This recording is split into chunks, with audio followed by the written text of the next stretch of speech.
You're listening to Morning Motivation with Matthew.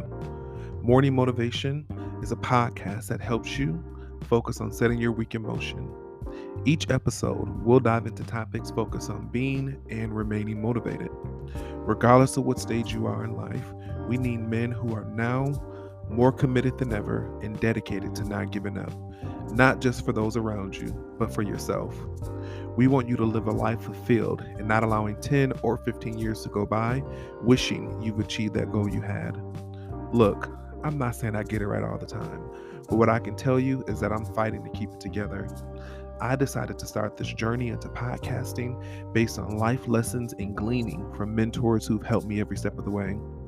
Remaining motivated is more than just saying you're motivated. It's a choice followed by an action. A choice to get out of bed every morning, not knowing what the day will hold. A choice to continue holding down the family and supporting everyone else mentally, emotionally, financially, and physically. Remaining motivated is knowing that regardless of your current situation, you are dedicated to achieving success and inspired by those around you who are making it happen. I'll be sharing my own stories and life experiences. Along the way, I'll have guests who can share insight and resources geared to helping us remain motivated together. I'm sure not all will agree, and I'm sure I'm bound to have some hiccups along the way. What I can promise is we will grow together while remaining motivated, all while keeping it together.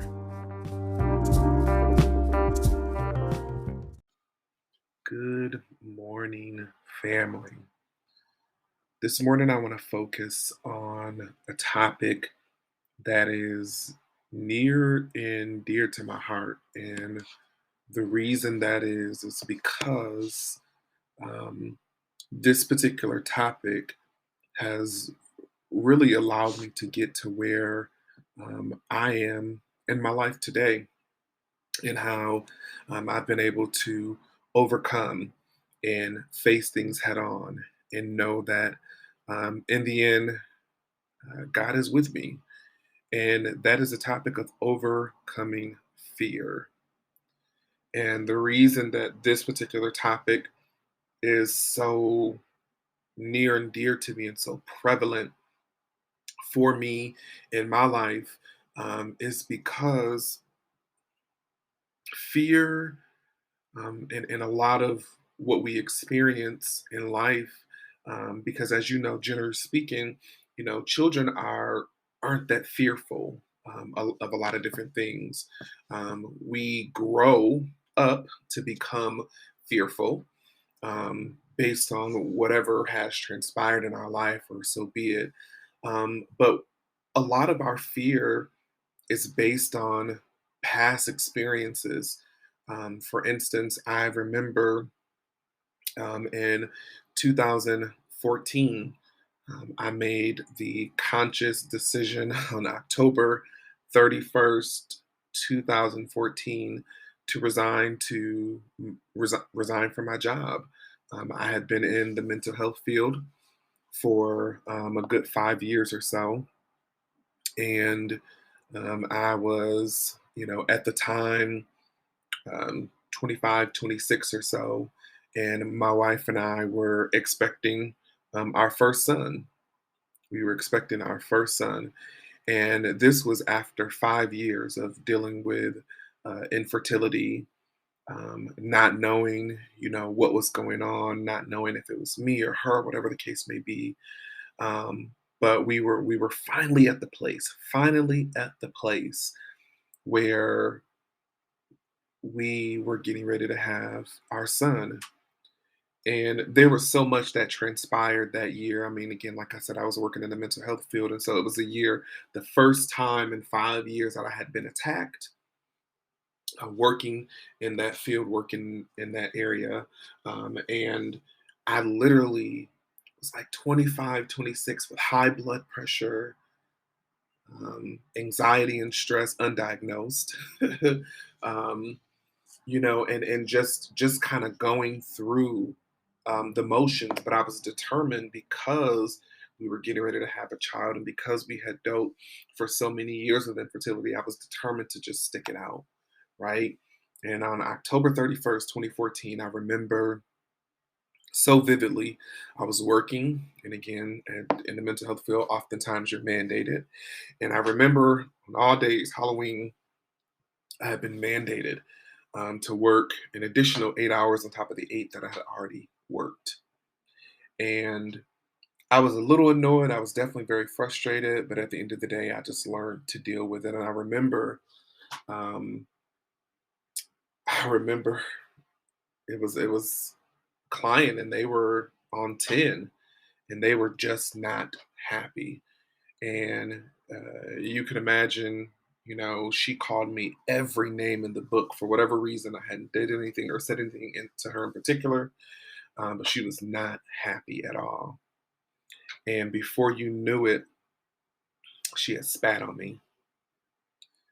Spitting on anyone is probably one of the most vile things that anyone could ever do. I don't even understand, nor can I even fathom why anyone would even desire or have the unction to want to spit on anybody. It is just the most vile thing ever to me. But she spit on me.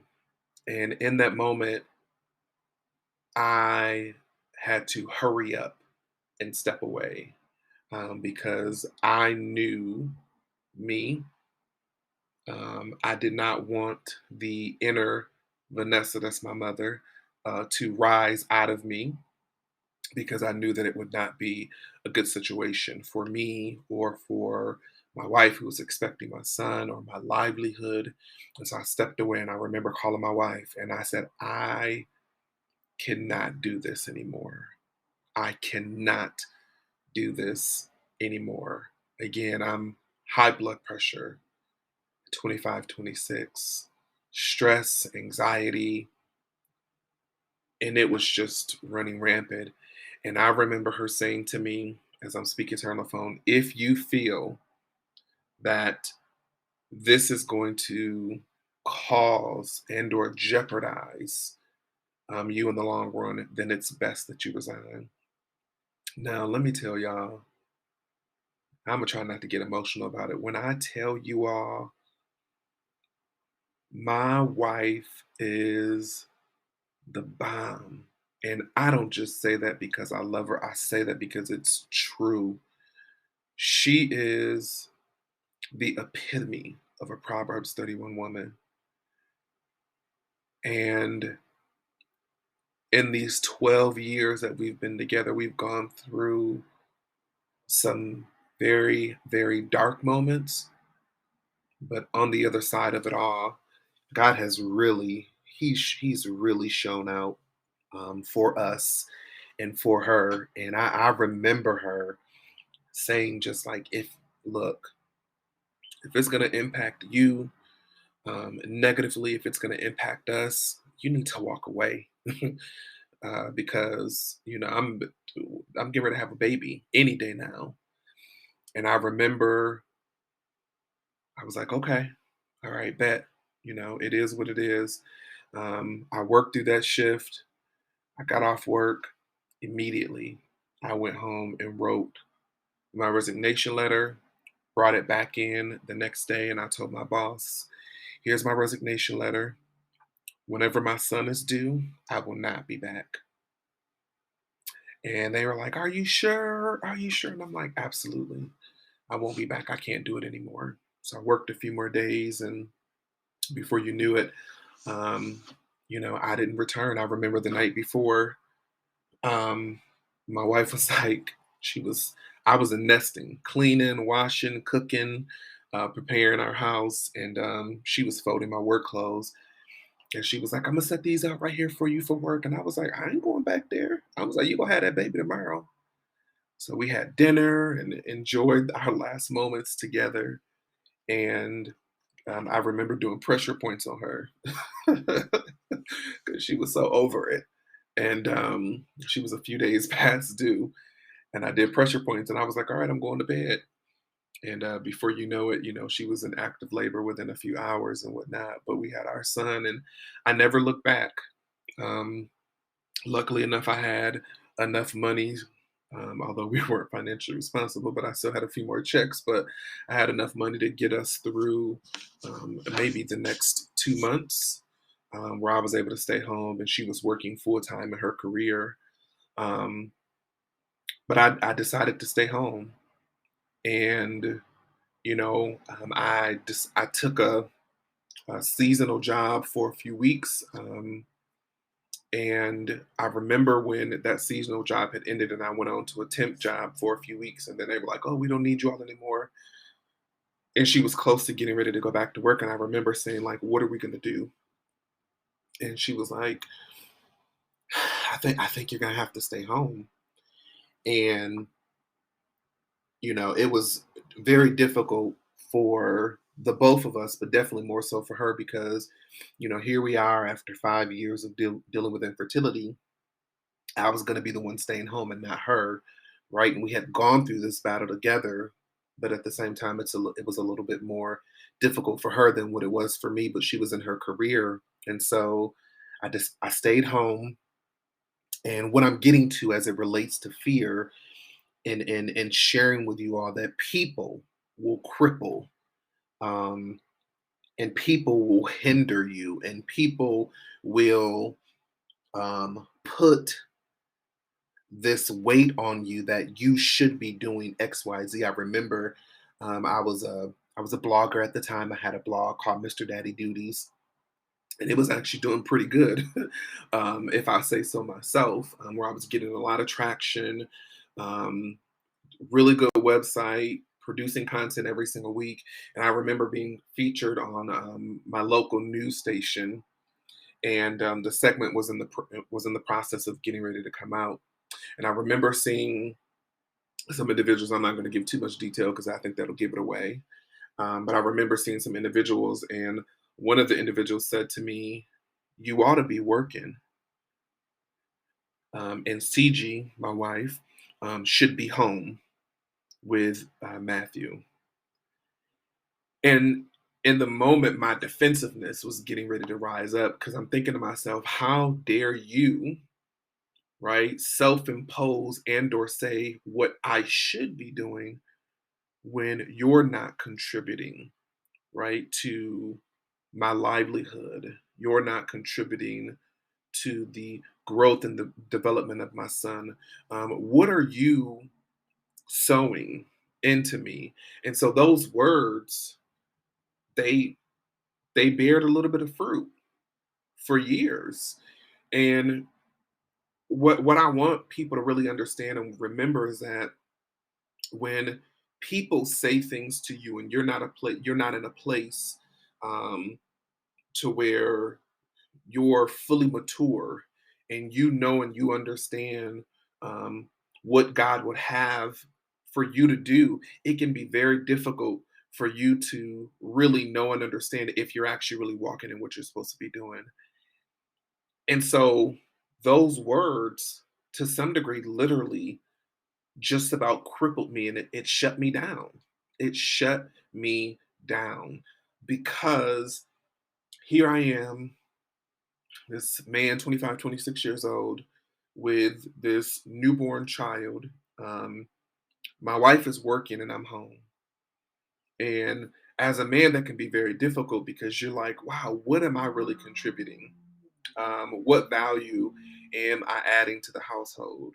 I'm not providing anything financially. I'm here, right, in the present. Um, but what else am I going to go back to work? If I go back to work, then who's going to care for my child, right? Is it feasible to be able to do so? And I remember going back and talking to my wife, and this just want to tell y'all, she's a Proverbs 31 woman. Just like she lifted me up when I said that I was going to quit my job, she did the exact same thing. And she reminded me that we made this agreement. She reminded me that I'm not just sitting home doing nothing. I'm enjoying the moments with my son. I'm pouring into him. I'm teaching him, and I'm actually still going after my degree. It allowed me to be able to complete my associates. It eventually allowed me to be able to complete my bachelor's degree, and it's what honestly helped me get to this place to where I can say that I'm in a master's program, right? But here's what I want people to understand is that fear, if you allow it to be, it crippled me in that moment. It crippled me in that moment because here was this person who I thought was in my corner, right? I assumed that this person was in my corner. I assumed that this person was was going to be able to kind of speak life into the situation and understood, right, what I was going through, and even if they didn't, could respect the fact that my wife and I made this decision solely based on us, right? Solely based on we wanted to ensure that we were the the parents who could have a hand. We didn't want anybody else raising him. Let me just put it that way. We didn't want anyone else having to raise him. And we wanted, most importantly, we wanted to do it our way because we had endured so much pain and so much heartbreak in 5 years of trying to conceive. And if you've never experienced that, it's the most difficult thing ever, right? When you just don't know what's going on, you just don't know if it's really going to happen. You're standing on the word of God and believing that it is, but you just don't know, right? Because we're still human, right? We're still human. In that moment, it could have crippled me, but I'm so grateful that it didn't because here's the thing that I want you to understand. It could have literally completely shut me down, right? Where I wouldn't even be here today. Um, but it really taught me a lesson, right? It helped mature me. It helped me understand the importance of really just believing that he's with me, that he's for me, that he loves me. Fear is crippling, right? Fear is it is crippling. Um, in the words of Dr. Martin Luther King, again, today is MLK Day.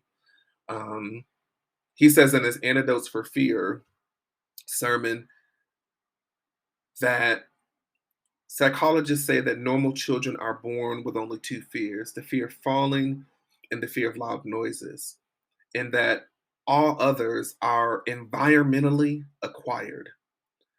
Most of these acquired fears are snakes under the carpet. Normal fear protects us. Abnormal fear paralyzes us. Remember, I told you that it's crippling. Normal fear motivates us to improve our individual and collective welfare. This is for those people who are being motivated to do something that they've never done before: start a business, go back to school, right? Um, put themselves out there to look for love after divorce or after heartbreak, right? To continue moving after the death of a loved one. It can be difficult, right? It says abnormal fear constantly poisons and distorts our inner lives. Our problem is not to be rid of fear, but rather to harness and master it. Our problem is not to be rid of fear, but rather to harness and master it. At that time, I wasn't at a place to where I could master the fear because what it caused me to do is to pull back in that moment when I was reminded, right, as the head of my household, that I should be working, or the other experiences where someone called me a Mr. Mom, right? Or the other experience where someone was mentioning what they were looking for in a spouse and they were saying, oh, he better have a job. And then would look at me and say, oh, I'm so sorry. I'm so sorry. I know that. And I had at that time I had to say, oh no, I'm working. Right. So I have to justify that I'm working now solely based on what people assume what they thought, right? That I was just sitting at home caring for my child and X, Y, and Z, right? But it says our problem is not to rid of fear, but rather to harness and master it. Through all of this, I want you to remember that regardless of whatever fear you're facing, you can simply overcome that fear. You can overcome it. Um, Isaiah 43 and 1 talks quite a bit about how God was redeeming Israel. Now, remember in Isaiah 42, they received a harsh rebuke, right? And they were rebuked, and all of the other extra stuff that came along with them being rebuked. But in Isaiah 43, he assured them that God had not cast them away for their good. He reminded them that there would be more punishment, and more punishment will follow, such as Babylon. But the mercy and God's faithfulness to His promises would prevail. He reminded them that it would prevail. He said in Isaiah 43 and 1, but now this is what the Lord your Creator said, O Jacob, and He who formed you, O Israel, do not fear, for I have redeemed you from captivity. I have called you by name. You are mine. When you pass through the waters, I will be with you, and through the rivers, they will not overwhelm you. When you walk through fire, you will not be scorched, nor will the flame burn you. For I am the Lord your God, the Holy One of Israel, your Savior. I have given Egypt to Babylon as your ransom, Cush and Seba in exchange for you. Because you are precious in my sight, you are honored, and I love you. I will give other men in return for you and other peoples in exchange for your life. Do not fear, for I am with you. I will bring your offspring from the east and gather you from the west. I will say to the north, give them back, and to the south, do not hold them back. Bring my sons from far away and my daughters from the ends of the earth. Everyone who is called by my name, whom I have created for my glory, whom I have formed, even whom I have made. Isaiah 43, 1 through 8. Please do not forget that even in your fear, right? He's reminding you, just like he reminded Israel to not fear, for he's redeeming you.